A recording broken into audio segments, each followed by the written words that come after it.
Bismillahirrahmanirrahim. Assalamualaikum warahmatullahi wabarakatuh. Proses penempatan PMI secara existing. Di mana koreksinya? Ini keren.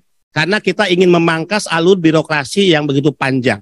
Alur birokrasi yang dianggap oleh PMI sulit, ribet gitu kan gitu ya. Karena selalu jadi isu begini, walaupun tidak keseluruhannya juga benar. Kenapa banyak ilegal katanya kan gitu. Kenapa banyak ilegal? Karena ilegal mudah dan cepat. Karena kalau resmi itu lambat. Walaupun itu tidak 100% benar. Ada nggak pejabat negara yang berani ngomong seperti yang saya katakan? Izin Pak Presiden, SPSK gagal. Saya ngomong, demi Allah. Ibu Naker ngomong lain. Izin Pak Presiden, SPSK gagal. Bahwa SPSK sebagai sistem, skema itu ideal, baik. Karena ini kan pemindahan dari penempatan perseorangan ke penempatan berbadan hukum. Itu keren. Saya tahu kok kenapa gagal. Lagi mana satu PMI untuk satu pekerja migran? Ini perusahaan misalnya, Pak Mulya punya perusahaan. Bapak hanya dibayar $400 untuk satu PMI. Ya nggak mau lah. Gua udah capek ngerekrut orang, bayar sponsor, gua hanya dikasih untung $400. Itu praktek itu terjadi. Ya Presiden kaget, ternyata sudah seperti itu sistemnya. Sehingga usulan kita dibuka SPSK untuk semua perusahaan dan tidak ada monopoli dalam praktek. Dan itu disetujui oleh Presiden sehingga perubahan ya Kepmen. Tapi kenapa gagal? Ada faktor penyebabnya. Satu, ada indikasi monopoli. Dari 312 perusahaan yang bisa menempatkan hanya 48. Ini kan monopoli. Ya. Kemudian dari 48 yang menempatkan hanya 3 perusahaan. Ada problem lagi di situ. Ada sentralisasi, ada dominasi, ada keuntungan yang dianggap terlalu kecil karena sentralisasi keuntungan kepada pihak tertentu. Lah saya ini tahu. Saya ini biasa dulu waktu kecil latihan ini perang-perangan. Kemudian detektifan. Jadi biasanya kalau saya ada masalah itu saya pengen menelusuri, mencari tahu, turun lapangan, ini benar atau enggak, saya pastiin. Setelah saya pasti, confidence saya ngomong di forum apapun. Termasuk moratorium. Moratorium itu gini, tidak ada alasan negara untuk menghalangi setiap warga negaranya ya mendapatkan pekerjaan. Justru pasal 27 ayat 2 jelas strict. Setiap warga negara berhak untuk mendapatkan pekerjaan dan kehidupan yang layak. Jadi kalau negara membatasi menghalangi orang bekerja, negara telah melakukan pelanggaran terhadap konstitusi negara. Yang harus dilakukan negara membuka tapi diperketat dengan kompetensinya, prosesnya, dokumennya, tahapannya. Sehingga hati-hati. Nah, usulan kita disetujui, buka moratorium, setuju. 19 negara G7 setuju. SPSK tidak ada monopoli, setuju. Itu ide-ide kita. Ya. Walaupun ide ini nggak ada masukan dari Pak Gatot sama Pak Tarso, ya nggak apa-apa, ide kita aja. Ya. Disetujui. Hati-hati, berarti tahun 2024 akan terjadi booming penempatan ke Timur Tengah. Nah, booming ini harus diwaspadai. Di satu sisi kita ingin setiap anak bangsa punya hak bekerja, tapi ketika dibuka dan booming, hati-hati.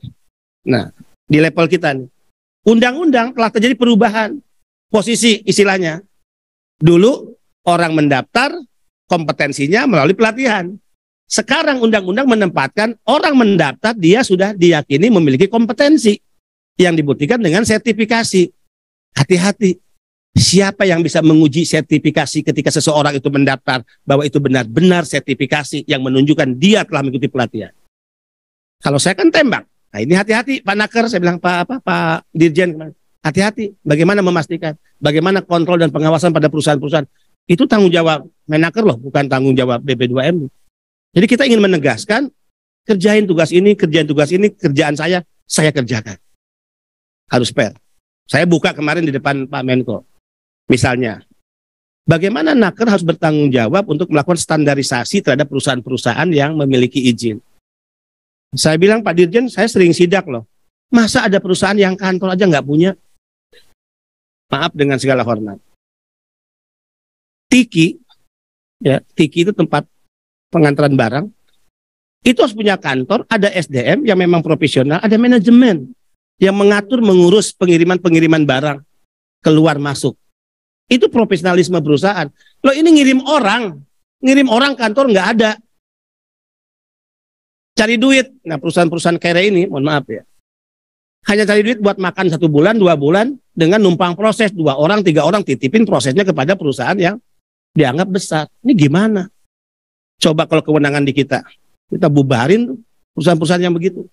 Tapi kan bukan kewenangan kita. Kantor tidak ada juga kantor, ya cepat-cepat karena mau sidak ditempel di spanduk, kantor A, tapi juga dikunci ruangannya. Cobalah teman-teman di provinsi bisa membuktikan apa yang saya sampaikan ini.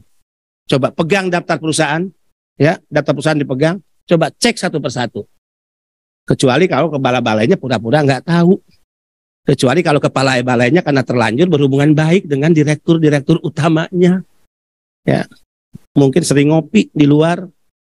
Tadi nggak tega untuk ngomong kepada kepala BP2MI, Pak, ini ada perusahaan nggak ada kantornya, Pak, ini ada perusahaan kantornya nggak aktif, Pak, ini ada perusahaan numpang proses melulu kerjanya.